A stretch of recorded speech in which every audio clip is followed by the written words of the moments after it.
Hi there.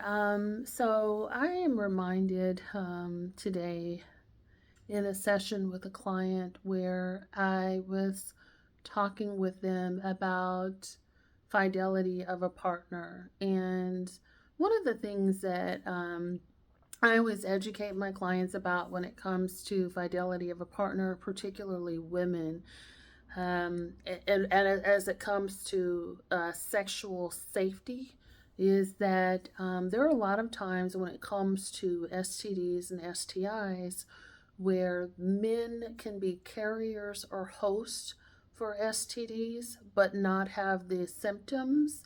Versus women, we're very seldom hosts. We actually, once we contract the STD, then we typically have symptoms. There are sometimes rare cases of that.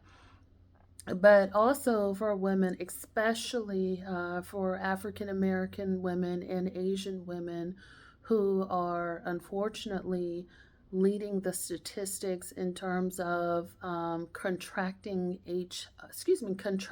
STDs from their partner. Unfortunately for us, there are a lot of times when we contract STDs and, there is permanent damage that can be done. So, for example, with chlamydia, gonorrhea specifically, those two can cause what's called pelvic inflammatory disease. And pelvic inflammatory disease can cause you to become infertile. You may have to have your fallopian tubes removed as a result of contracting that. And so your fertility can be at risk, even from something like gonorrhea or chlamydia, which are both treatable, by the way. But it can cause irreversible damage to your fertility system, as well as other illnesses out there like syphilis and HIV, which are, with HIV, of course, once you have that, you can't.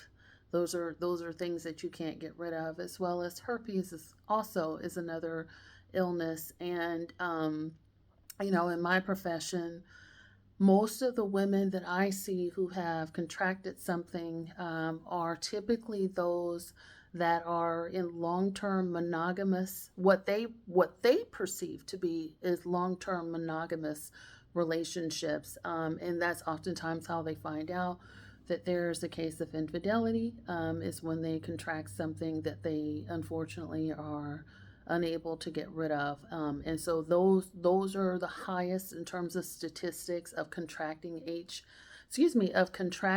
STDs, including things like HIV, are those who are with what they thought were in a monogamous arrangement or marriage.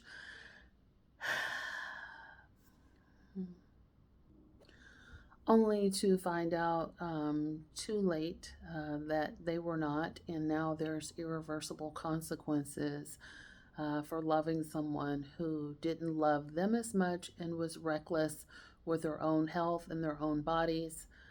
So I would not engage or recommend anyone engaging in intimacy practices with someone who doesn't go to the doctor, who can be very impulsive or insensitive or engage in outside activities.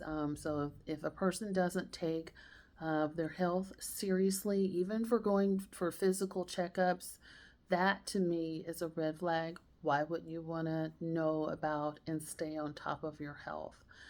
So those are just my thoughts there. So take care of yourselves and be safe.